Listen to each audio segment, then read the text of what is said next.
Arbitrium Produtora apresenta Coalando no Espaço. Tá me ouvindo certinho? Aham. Tá, vou começar então.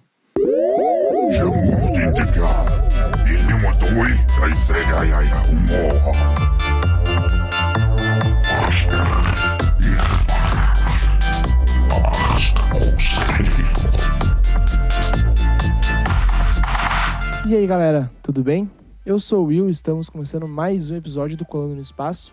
E hoje nós estamos aqui com a Nathalie Bozano. Tudo bem contigo, Nathalie? Como é que tá a tua vida? Tudo ótimo, tudo indo. Estamos aqui no período de recesso escolar, né? Férias. Aham. E estamos indo. Antes de a gente começar esse episódio, deixa eu falar dos nossos patrocinadores, que a gente tem dois. O primeiro é a Canoas Guitar Shop, um baita do e-commerce de guitarra. Tu consegue comprar tudo que tu quer pra tua guitarra lá, desde uma palheta, uma guitarra nova, um amplificador, tudo. Tem tudo lá. Vai no Instagram deles, é @Canoas Guitar Shop. E o nosso segundo patrocinador é a Doces Ale Gourmet. Tu já comeu o Blonde? Nunca comi. É um brownie de limão siciliano com chocolate branco. Nossa, eu nunca comi. É o meu doce favorito deles. É muito bom. Eles também têm o brownie tradicional, a palha italiana branca e a palha italiana preta. Vai lá no Instagram deles também, que é @DocesAleGourmet. Diz que ouviu aqui no Colando no Espaço que tu até ganha desconto, cara. E é isso aí. Me conta, como é que foi teu dia? Como é que tá sendo esse teu início de semana? Tudo ótimo, né? Eu tô me organizando agora pro início das aulas. Já estou preparando algumas aulas agora, aproveitando que eu tô de férias, né? Adiantando algumas leituras, algumas preparações de aula, então tudo bem. Sabe que eu fiquei muito ansioso pra conversar contigo, porque tu falou que era professora. Primeira vez que eu vou conversar com uma professora sem ser em sala de aula. Ah, que legal. Eu fico muito feliz. Tu é professora de ensino médio, de faculdade, do quê? Então, eu dou aula no ensino médio, né? E dou aula para alunos de mais ou menos de 14 até 20 anos no ensino médio. E no EJA eu dou aula para alunos de 16 até 80, 90 anos. Tem muita diferença, tipo, tu pegar um aluno de uma escola tradicional, assim, no caso, primeiro ano, 13 anos, e tu pegar um cara que tá no primeiro ano com 60 anos. Sim, é bastante diferente, né? Porque a metodologia que eu uso é de que os alunos, eles trazem a sua experiência. A partir da sua experiência, eu trabalho com eles o que eles já têm, né? A partir da experiência deles. Então, tem bastante diferença, porque uma pessoa que tem 60 anos já viveu muitas coisas, as histórias são diferentes, a vida, né, foi traçada de uma forma diferente. Então, existe bastante diferença no tratamento e na metodologia que eu uso também. Ela fica bastante diferente com alunos jovens e com alunos adultos. Claro, eu imagino, deve ser muito, muito discrepante a diferença, né, dos dois. Porque um cara com 60 anos, tu vai pegar ele vai achar que sabe de tudo já. Alguns já vêm achando que sabem de tudo e outros já vêm com muita sede de aprender, achando que já perderam muito tempo na vida e que agora precisam retomar os estudos e vêm com bastante humildade, né, no ensino-aprendizagem. Uhum. Eles vêm querendo aprender bastante, sim. A maioria dos alunos, eles vêm com muita vontade de aprender. Isso seria, tipo, fazendo uma comparação desses dois ali, seria o aluno nerd da escola e o aluno bagunceiro? Não. Não. Não? É porque, assim, geralmente as pessoas que vêm para a escola com o ensino que está atrasado, né, nos moldes escolares que a gente vê, são pessoas que não puderam estudar por algum motivo, né? Porque ou tiveram filhos, ou tiveram que trabalhar, por alguns motivos assim, socioculturais, sociais mesmo, não puderam estar aí no tempo correto na escola, e aí chegam na escola muito tempo depois aí querendo buscar aquilo que eles não aprenderam, né? Então eles têm aquela sede de aprender, mas ao mesmo tempo eles têm uma dificuldade muito grande na aprendizagem pelo tempo que ficaram fora da escola, né? E então, assim, eles têm muita experiência de vida, mas também tem bastante dificuldade no conteúdo. Então, colocar eles assim como nerds não seria, mas eles são muito esforçados e têm muita vontade de aprender, respeitam muitos professores, são turmas muito legais. Bah, que legal isso. Tu dá aula de sociologia pra eles? Sim, dou aula de sociologia. Como é que vê essa tua paixão por sociologia? Olha, eu sempre fui muito curiosa, desde criança. Eu ficava me perguntando assim, como que as coisas são como elas são, e nunca me contentava com nenhuma resposta que eu tinha por meio da religião que minha mãe me levava, ou por meio de outras coisas, eu nunca ficava satisfeita com isso. E sempre Sim. fui assim uma pessoa que só me sentia bem se eu estivesse entendendo ali o contexto no qual eu estava inserida. E aí, Aham. então, eu não conhecia a faculdade de sociologia, mas eu queria fazer psicologia. É E bem aí, eu parecido, né? querendo fazer. Olha, é mais ou menos, né? A psicologia foca mais no indivíduo, né? E aí a sociologia posta mais no composto No social. social. Entendi. É. Aí eu queria fazer psicologia. E aqui onde eu moro, Mato Grosso do Sul, a psicologia ela só abre para entrar na faculdade, na Universidade Federal, no meio do ano. E Aham. aí, para eu não ficar parada nesse tempo, né? Porque eu já tinha feito aí o vestibular, o Enem, para não ficar parada, eu falei, vou entrar nesse aqui que parece ser parecido, que é ciências sociais. Sim. Quando eu entrei em ciências sociais, né? As ciências sociais são divididas aí em antropologia, ciência política e sociologia, né? A gente fala sociologia, mas são 3 disciplinas que formam as ciências sociais. Aham. Eu me apaixonei, né? A antropologia é uma coisa assim muito interessante, a ciência política também e a sociologia também. Então aí eu falei que eu não ia mais para a psicologia e que aí eu assumi essa minha postura aí de professora, porque eu falei, a partir de agora eu vou assumir essa minha profissão, quero ser professora de sociologia. E tu gosta de ensinar, pelo jeito, tu gosta de ensinar bastante, né? Porque tu dá aula em 2 lugares, ou mais de 2. Olha, eu dou aula em 3 escolas, dou aula em cursos também, dou Caramba, que palestra. legal. Que Aham. legal. Eu trabalhei como palestrante na Secretaria de Educação, eu dava palestras sobre violência contra a mulher. E eu tenho alguns projetos também de poesia nas escolas. Aham. E eu trabalho em muitas escolas, levando poesia de rua, né? Poesia crítica Claro. para dentro das escolas. Então, na verdade, oficialmente eu trabalho em 3 escolas, mas dou palestras em alguns lugares. E também eu tenho esse projeto que eu consigo atuar em mais ou menos 5 ou 6 escolas na cidade. Sim. Ah, que legal. Muito legal isso aí. E deixa eu te perguntar uma coisa. Eu sou não um fanático, um interessado por sociologia e por filosofia, por tudo possível. Então eu sempre fui de ler muito, muito. E eu conheci Bauman através de umas músicas que eu ouvia do Esteban Tavares. E quando eu ouvi aquilo lá, eu pensei, cara, modernidade líquida, beleza, vou ler um livro dele. O primeiro que eu peguei foi O Amor Líquido. Não sei se tu conhece. Se eu te falar que eu fiquei, eu acho que umas 2 semanas tendo insônia, e até hoje, quando eu lembro desse livro, eu tenho insônia e fico mal por causa da liquidez da vida do Bauman, entendeu? O que tu É, acha disso? é, a modernidade, ela é ali meio contemplada no período do iluminismo, né? E Aham, ali na modernidade e antes mesmo ali no período feudal, a gente tinha estruturas sociais sólidas. Então, se eu nascia filho de carpinteiro, eu ia ser carpinteiro. Se eu nascia filho do rei, eu ia ser rei. Se eu tivesse nascido camponês, eu ia ser camponês e assim por diante. Com a modernidade, com a pós-modernidade, aí a vida começa a ficar muito mais dinâmica. Veio a Revolução Industrial, a mudança das formas econômicas, né? Porque daí veio o capitalismo, e junto com o aham, capitalismo veio algumas mudanças que no início eram econômicas e passam para o campo subjetivo. A sim. gente tem aí o Fordismo, né, mudando a forma de alterando a forma de produção. A gente tem Ford, deixa eu te interromper. Ford é o cara que fez a Ford mesmo. sim, é o Henry Ford, né? Em Aham, 1914, ele criou esse modelo de fabricar carros, né?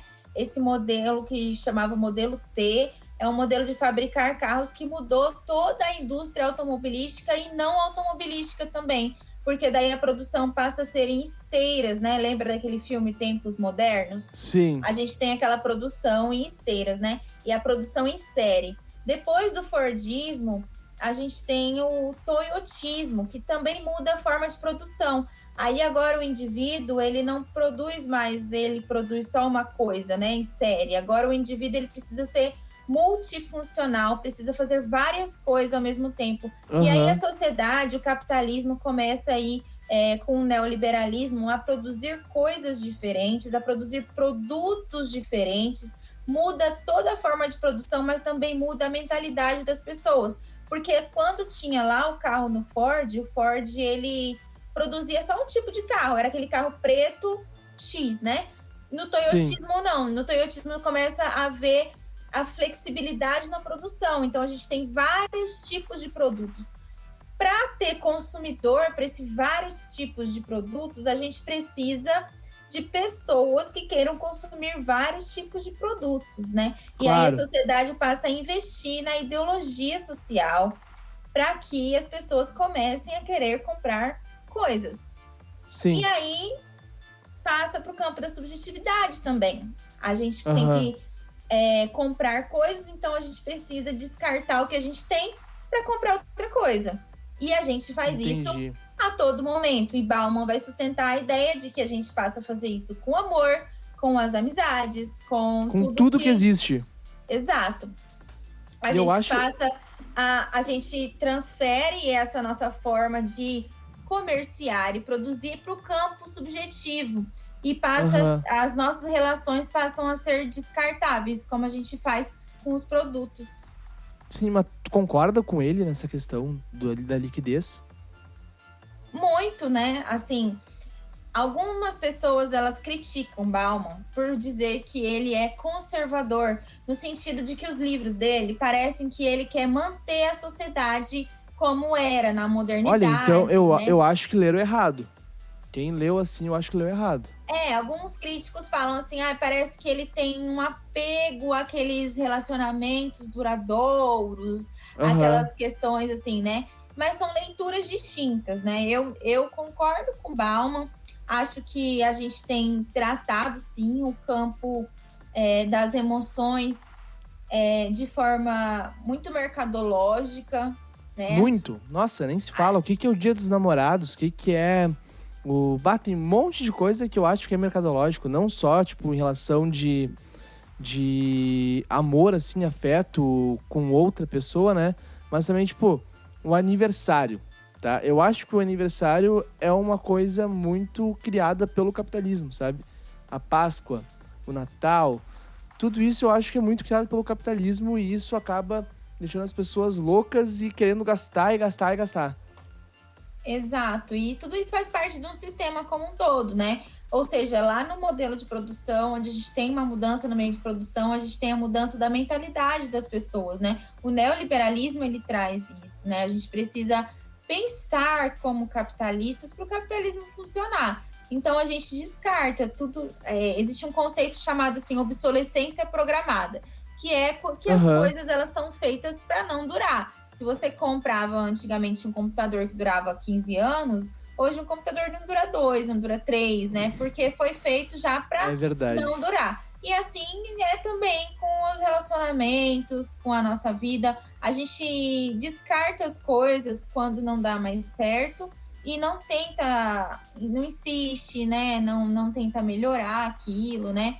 Por exemplo, a gente usa alguma coisa assim e aí a gente, quando não funciona mais, a gente só joga fora e compra outro. A gente não tem aquele apego, aquele cuidado, né? De falar, vamos consertar, vamos arrumar. E não temos nem mais tempo para isso, né? Que a sociedade aí tá nos corroendo o tempo.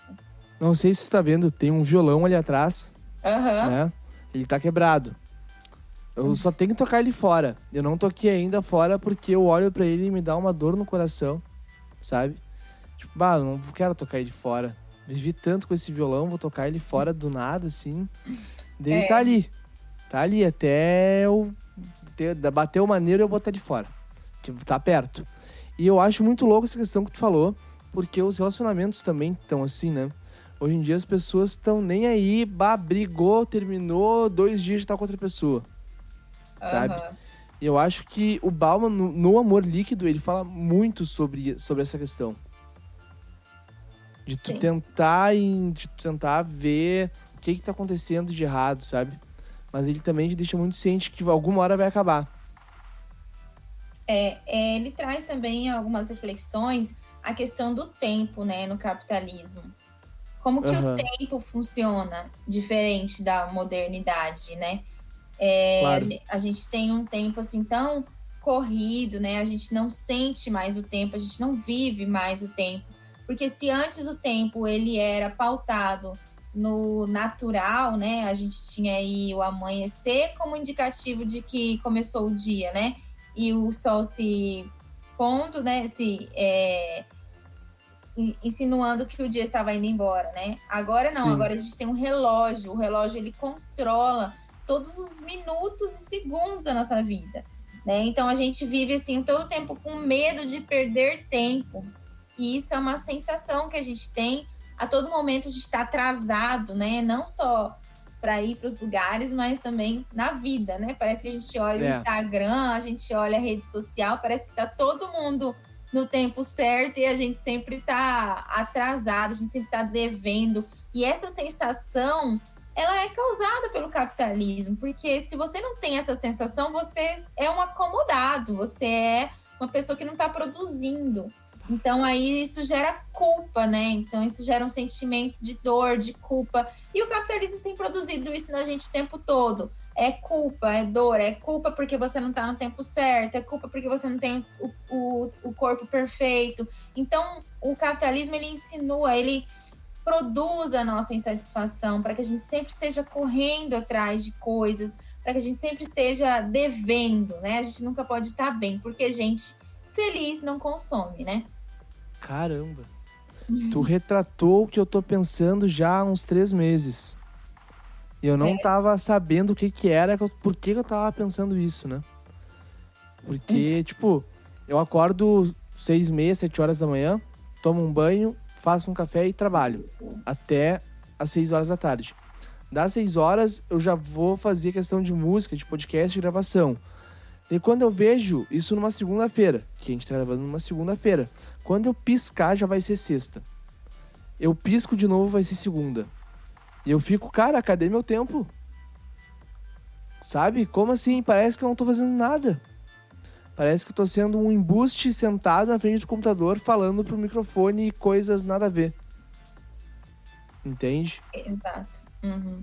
Eu acho Tem isso uma muito... frase que é famosa, Fala. né, que eles falam, que é a gente, a gente vive para trabalhar e não trabalha para viver, né? A gente não sente a vida, a gente só É. vive para acumulação, né? Acumulação é o nosso principal objetivo, né?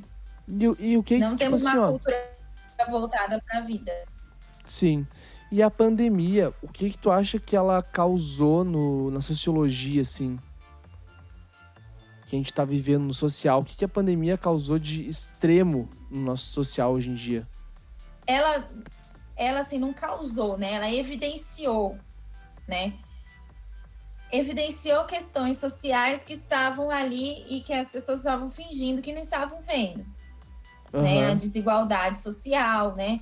Não teve pandemia para a classe trabalhadora. Os trabalhadores assalariados estão trabalhando normalmente desde o início da pandemia, né? Em Sim. restaurantes, quando a gente pede um iFood, tem alguém que fez a comida, né? Tem alguém que está entregando a comida, né? A pandemia, ela evidenciou coisas, né? Então, assim, ela mostrou que existe um grupo social que pode ficar isolado e um grupo social que não pode ficar isolado. Um grupo social que tem direito à saúde e um grupo social que não tem direito à saúde, que é a classe dos trabalhadores, que estão trabalhando desde sempre na pandemia, né? Estão trabalhando Sim. e estão ali dando a vida realmente por nós, porque Desde o início, né? a gente, quando a gente pede uma comida, existe uma rede de pessoas que estão trabalhando por trás disso, fazendo a comida, gerenciando, entregando. Então, assim, os supermercados, né? Tudo isso, então, por trás, quem sustentou essa pandemia foi a classe trabalhadora e a eles não foi dado nenhum direito nem de se preservar do vírus, né? A gente percebeu, então, primeiramente, a desigualdade, né? Que é uma questão social grave, que os sociólogos já vêm alertando que é a causa dos demais problemas na sociedade. Então, a gente tem a desigualdade social, a questão do isolamento social, né? Que quem pôde fazer um isolamento social sentiu ali várias coisas que não estavam sentindo quando estavam ali correndo no dia a dia. Sim. A gente vive uma vida super corrida e a gente vive uma vida super... como que eu posso te dizer? Uma vida super voltada para o externo, né? Para a gente, para o trabalho. E de repente a gente teve que lidar com questões internas, né? Com questões nossas mesmos, né? Tipo assim, aprender a ficar sozinho, né? Aprender que existe aí uma barreira social que você não pode ir para fora, ou seja, lidar com o não, né? Não somos acostumados a lidar com o não. Principalmente o brasileiro, né? Porque nós não fomos educados, né, para respeitar o social. A gente é individualista, né? A gente pensa assim na nossa satisfação. Então, se eu não sou do grupo de risco, eu coloco outras pessoas em risco, né? E então exacerbou o nosso individualismo, o nosso sentimento que a gente tem egoísta, né? De pensar só na gente. E o ego, ele mata pessoas, né? Ele já estava na sociedade, esse sentimento. Ele foi produzido, inclusive, pelo próprio capitalismo, como a gente estava falando aqui. Eu preciso pensar só em mim. Eu preciso pensar só em mim porque eu sou sua concorrente. Eu fui educada para concorrer com você. Eu fui educada não para trabalhar no coletivo. Eu fui educada para ser sua concorrente. Eu fui educada para pensar nos meus interesses individuais, no meu consumo, na minha vitória, no meu sucesso. O seu já é o seu. Sim. Engraçado que tem uma história de um antropólogo que foi trabalhar numa aldeia na África, né? Agora eu não lembro o nome da aldeia exatamente. E aí ele foi fazer uma brincadeira com as crianças. Eu acho que tem até um texto na internet sobre isso. E foi fazer uma brincadeira com as crianças e falou, vamos ver quem chega primeiro. Só que as crianças não entenderam. Quando falou já, saíram tudo de mão dada para chegar no lugar. Que legal. E isso demonstra o quê? Que essa competitividade é produzida pela própria sociedade que a gente vive. Né? Que se você trabalha com crianças, por exemplo, elas não são naturalmente egoístas, naturalmente individualistas. Todas essas questões são produzidas socialmente e têm um determinado fim. No capitalismo, por exemplo, o fim é com que eu queira o meu sucesso, é com que eu queira a minha vitória e desfaça do coletivo. Sim. Sabe, eu tenho um irmão de 5 anos, vai fazer 6 agora em março. E sempre quando ele ganha um chocolate, alguma coisa, ele vem me dar um pedaço. Sempre. Por mais que seja o mais favorito dele, ele vem, mano, tu quer um pedaço? E eu acho isso muito querido, sabe? Mostra o quão puro ele é e o quão nos outros ele pensa. Mas assim, nesse caso, é interessante a gente pensar no caso das crianças, né? Porque uma hora ele vai se deparar com a cultura também. Muitas vezes ele é assim porque foi educado dentro da casa dele. Mas quando ele chegar na escola e os professores começarem com brincadeiras de competição e também ver quem tirou maior nota, quem tirou menor nota, passa por questões ali de identificação, de personalidade mesmo, de se sobressair de alguma forma. E aí chega numa fase assim que o social começa a falar mais alto e até quem foi educado para ser altruísta passa a ser também egoísta. Bah, isso é muito foda. A sociedade, ela impõe isso, né, muito na cara. Assim eu vou entrar em outro assunto que tu falou, que tu dava palestra também, ou dá palestra, não me liguei direito, sobre questão da mulher em si, sabe? Do machismo, do feminismo, sabe? Que isso também eu vejo que tá muito intrínseco na sociedade, que um homem já acaba nascendo machista. Tu concorda com isso? Na verdade, assim, a gente não nasce, né? Mas a gente se torna, né? A gente vive Sim. numa sociedade patriarcal. O que é o patriarcado, né? O patriarcado, ele vem de tempos remotos, assim, né? Faz muito tempo que o patriarcado existe. Quando os homens saíam para caçar e as mulheres ficavam em casa, já era uma forma de dominação dos homens sobre as mulheres, porque as mulheres ficavam num espaço ali restrito, pequeno, cuidando da casa, enquanto os homens eram livres para ter outros relacionamentos, para conviver com outras pessoas, amizades e com a natureza em geral.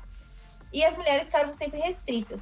No Código de Hammurabi, foi a primeira prova ali escrita de que a mulher era subordinada ao homem, né? Mas em diversas sociedades a gente tem a subordinação das mulheres com relação aos homens. A subordinação no Brasil, ela acontece também historicamente, né? Quando a gente tem ali aqueles primeiros, aquelas fazendas que tinham escravos trabalhando para o senhor, né? Não chega, não é um sistema feudal, mas é um sistema de um sistema de relação senhor e escravos, né? Tinha ali um homem que era o chefe e os seus subordinados, que eram os escravos e as mulheres, né? E desde desse momento histórico aí, a gente tem essa relação aí de que o homem é aquele que manda, o homem é aquele que tem que ser grosso, tem que ser tem que agir com aquela masculinidade. E aí, então, forma-se no Brasil, né, no período aí do café, da cana-de-açúcar, a sociedade patriarcal. A gente tem aí uma figura do homem como aquele que manda. E qual é a consequência disso? A consequência disso é cultural, né? O machismo é uma consequência dessa nossa sociedade que é patriarcal. O machismo é assim, ninguém nasce machista, mas quando você nasce, aí você, por exemplo, coloca um menino para brincar de carrinho, né, de bicicleta, e a menina para cuidar de panelinha, aí você já está educando para uma educação voltada, né, para o machismo, porque você está ali ensinando o que o homem deve fazer. Ele pode andar de carro, ele pode circular, ele pode andar de bicicleta pelo bairro, e a menina pode ali ficar aprendendo a cuidar de boneca e aprendendo a mexer em panelinha, né? Então isso é muito foda. Isso já é uma forma de você educar para essa sociedade que a gente vive, né? Sim. Então, assim, ninguém nasce machista, mas essas relações são ensinadas. Quando a gente fala, menino não chora, né? Cala a boca, menino não chora. Isso você já está ensinando ele que ele tem que engolir os sentimentos. Aquilo fica reprimido, né? E uma hora isso volta como forma de grosseria, de autoridade, né?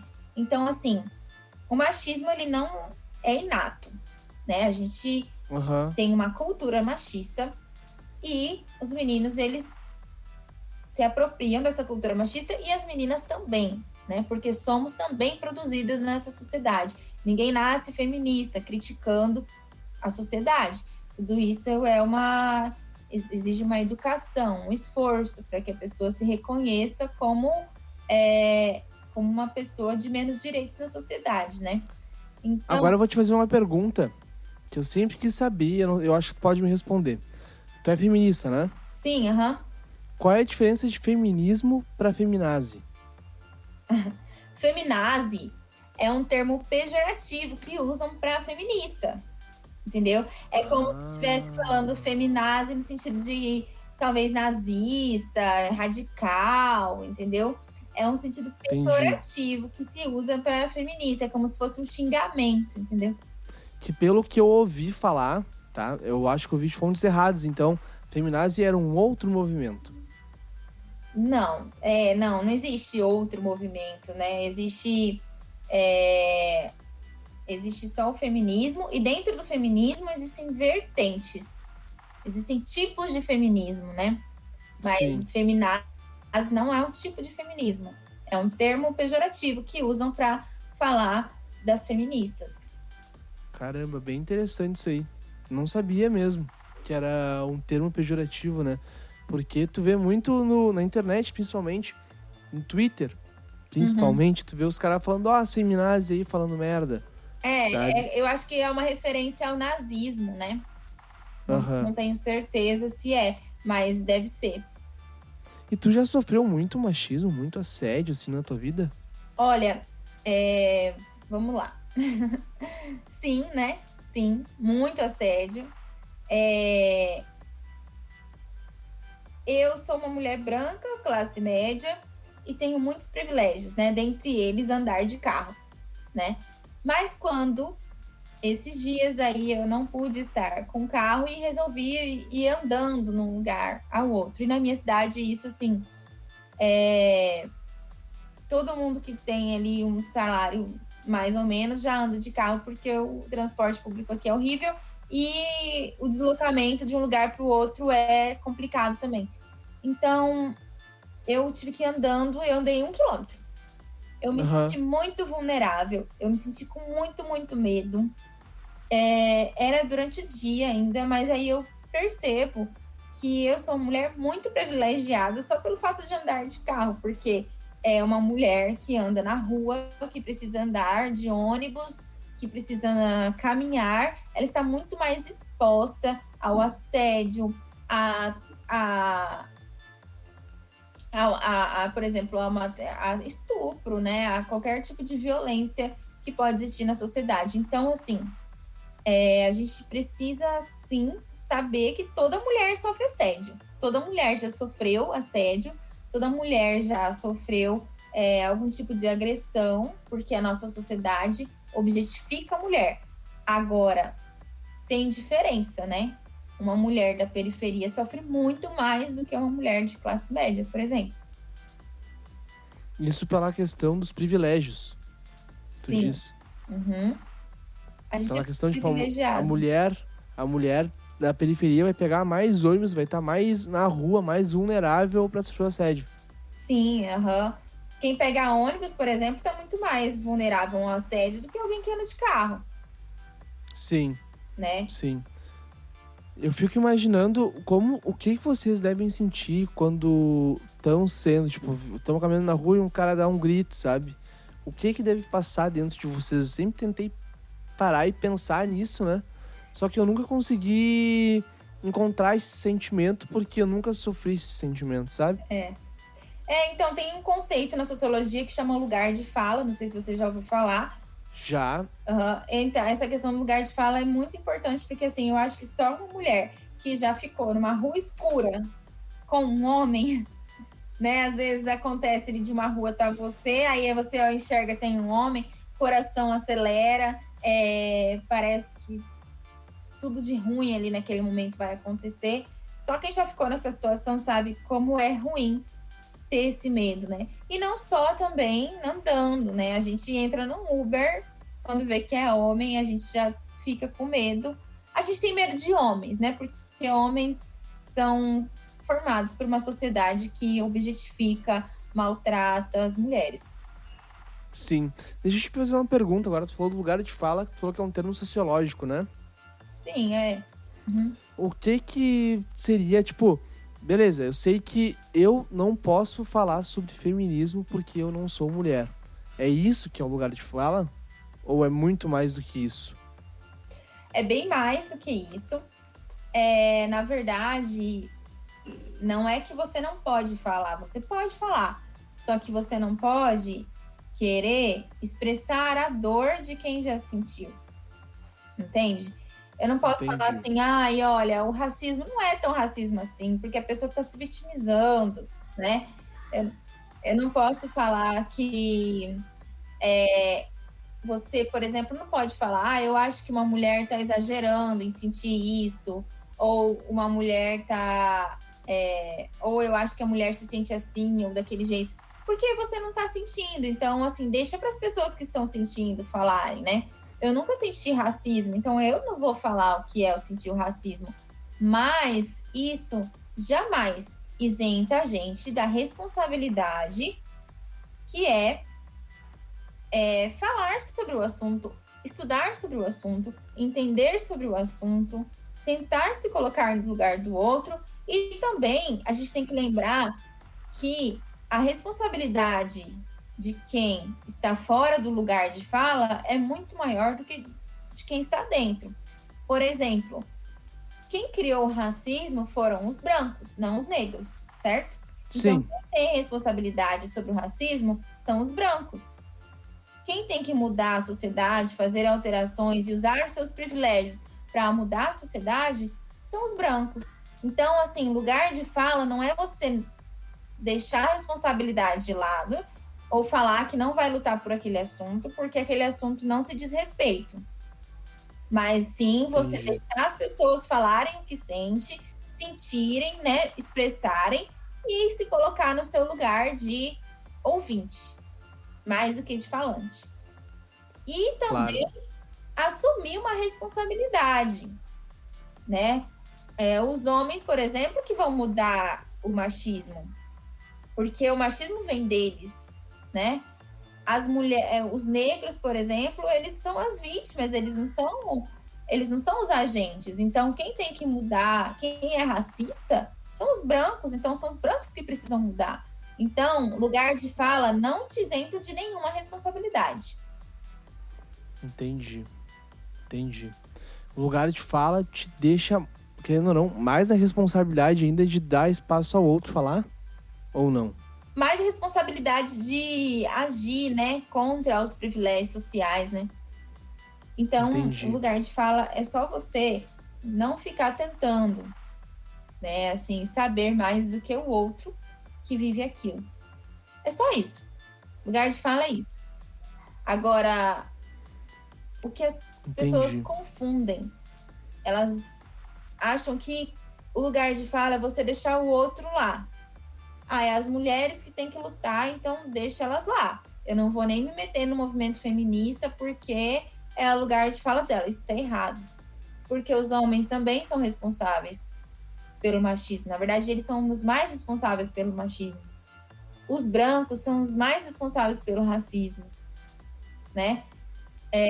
Os homofóbicos são os mais responsáveis pela homofobia. Então, Sim, teria que partir deles, né? Da gente a mudança e não deles. entendi. Isso é muito complicado. Não é complicado, mas é muito louco tu pensar que exista isso, né? Porque não era pra existir. Por dentro todo mundo é igual. E isso tem muito a ver com sociologia também, Tudo é né? Com a questão histórico, né? social, com a questão Tudo do tem um preconceito. porquê social, né? A gente falar que isso não deveria existir é um pouco você ideologizar uma sociedade, né? E, na verdade, nenhuma sociedade foi perfeita. Todas as Hum, sociedades, elas tiveram problemas, tiveram mudanças, né? Então, assim, não existe uma sociedade perfeita, porque existem conflitos, a sociedade ela é feita de conflitos, ela é feita de mudanças, ela é feita de pessoas, de história. Então, tudo isso faz parte de um composto muito complexo. Então, você falar assim, ah, isso não deveria existir, é um pouco de você, assim, parece que você existe um mundo ideal, sabe? Existe um mundo em que todo mundo se ama. E esse mundo não existe e nunca sim. existiu. Hoje em dia, vou te fazer uma pergunta, tá? Hoje em dia existe uma Vamos pirâmide lá. social, né? Como tu acha que a gente pode fazer todo mundo se juntar pra fazer essa pirâmide sumir? Bom, a pergunta do milhão, né? Porque, olha, a sociedade, eu vou falar um pouco assim da perspectiva que eu trabalho, né? Da, da, da condição teórica que eu trabalho. Quando formou ali o capitalismo, né? A gente tem a formação de classes sociais, que é do burguês, né? Que é o empresário, e do Aham, proletariado, que é ali o trabalhador. Essas duas classes sociais, elas têm interesses antagônicos, né? Elas nunca vão convergir entre si. Então, quanto mais a entendi. classe que para Karl Marx, eu estou falando nessa perspectiva marxista, tá? Para Karl Marx, quanto mais a classe dominada ela tem direitos, menos a classe dominante ela tem lucros. Então, o interesse dessas duas classes sempre vai ser antagônico. Então, a gente tem ali um conflito político, ideológico, sempre nessas duas classes sociais aí. Vocês podem ver, por exemplo, os interesses dos trabalhadores, eles nunca vão ser igual aos interesses dos empresários. Isso gera um conflito enorme de classe. Quando no Brasil, ali de um período que a gente teve no Brasil de melhora de vida, da condição da classe trabalhadora, a gente teve grupos empresariais que agiram contra, né? Que agiram contra a melhora de vida dos trabalhadores, né? Tentando alterar leis, né? Tentando mexer com as leis trabalhistas, né? A gente teve aí em alguns governos. Então, essa eliminação de classes, ela não vai existir de forma pacífica, né? Ela não vai existir de forma harmoniosa. Não vamos chegar os trabalhadores não vão chegar igual o Temer, né? Que propôs lá, foi o Bolsonaro, a proposta de você negociar com o patrão, né? Isso aqui você negocia com o patrão. Não existe negociação, né? Porque no momento que o trabalhador chegar no empresário e falar que ele precisa de um salário maior, uma férias maior ou uma previdência maior, ele vai ser demitido e vai chamar outra pessoa que aceite trabalhar por condições piores, né? Então, não existe esse acerto entre essas duas classes sociais, não existe esse interesse coletivo, né? Existe trabalhadores buscando melhores condições de vida, buscando sobreviver, né? Porque hoje com salário mínimo ninguém nem sobrevive.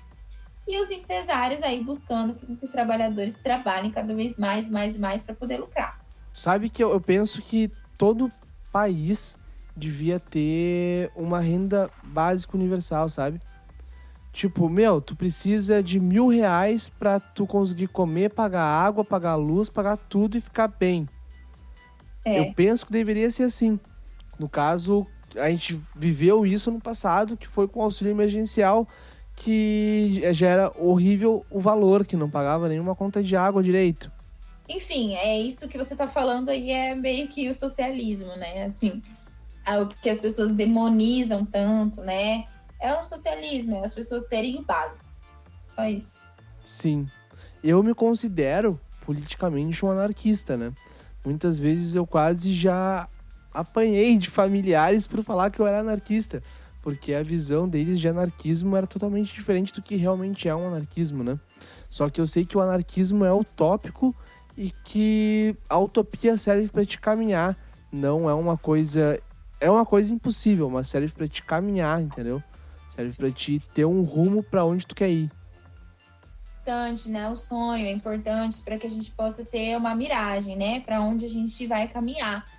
Não quer dizer que a gente vá ter uma sociedade ideal, né? A gente tem, por exemplo, várias sociedades que tentaram ser mais iguais e faliram em alguns aspectos, né? Mas não puderam também tentar de novo, porque o capitalismo engoliu mesmo. Capitalistas são capitalistas, né? Porque precisam aí fazer uma troca comercial ou são isolados comercialmente também, o que isso já é uma consequência do capitalismo. Olha só, já estamos com um tempo legal de papo, até passando um pouco do tempo. Eu vou te pedir para tu me falar algumas coisas que tu espera para esse ano de 2021. Espero vacina, né, para todo mundo. Espero... Eu não sou uma pessoa muito otimista, viu, para falar isso, porque quando a gente trabalha com sociologia, a gente trabalha com a realidade muito forte, é difícil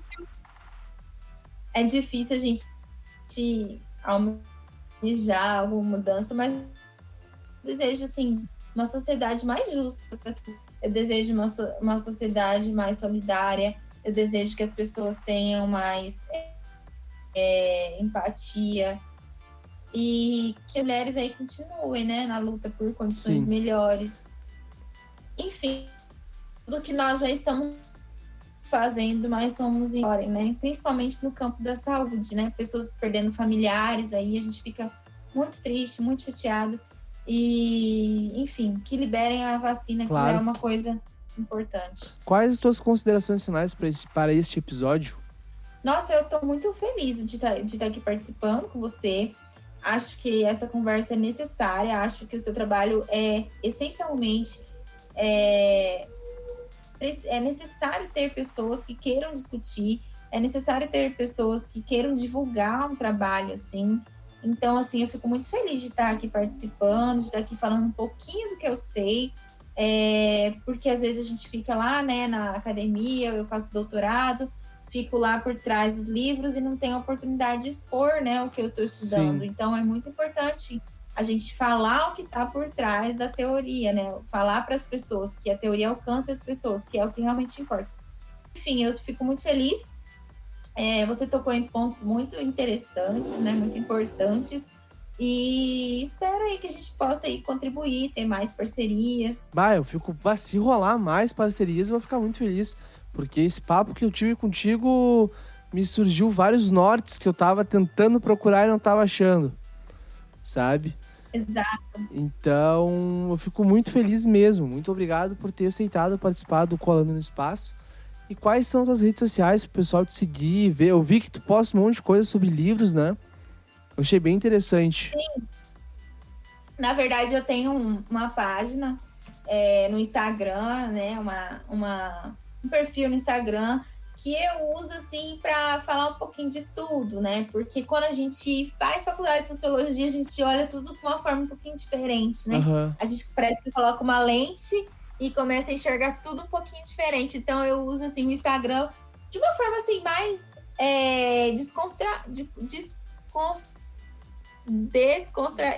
Desconstruída. Isso. Entendi. Descontraída para falar de coisas para falar de coisas que são complexas, sabe? Sim.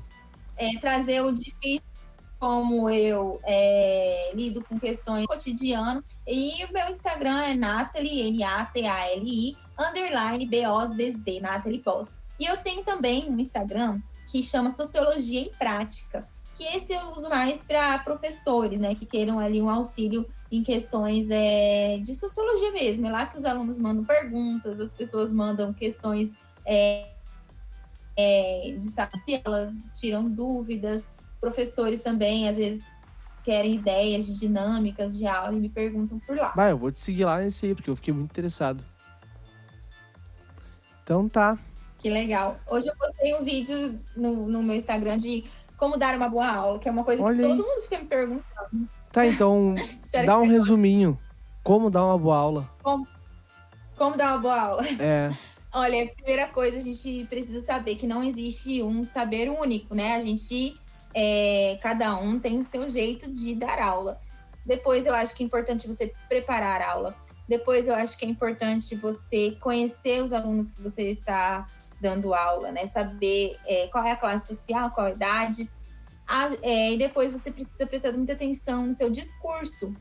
Enquanto você está dando uma aula falada, você tem que trazer dados científicos, você precisa também ter credibilidade naquilo que você está falando, né? Você não pode ser uma pessoa...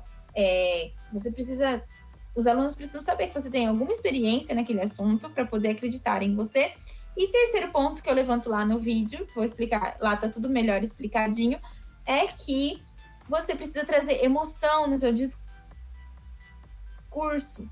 Você precisa captar alunos por meio da emoção. Isso é uma tática que a gente usa que dá super certo em sala de aula. Você precisa emocionar, você precisa trazer um caso, você precisa envolver os seus alunos. É isso. Que legal, que legal. Eu vou ver esse vídeo depois. Assim que a gente se ligar aqui, eu já vou lá ver. Então tá, muito obrigado. Beleza. Muito obrigado mesmo. Esse episódio vai no ar na quinta-feira. Então, galera, até terça-feira. Vejo vocês de novo. Eu não sei quem vai ser a pessoa, na real eu sei, mas eu não vou contar pra vocês. Olhem minhas redes sociais, que é @William Gauss, vocês já sabem. Então, um beijo no coração, até a próxima e tchau!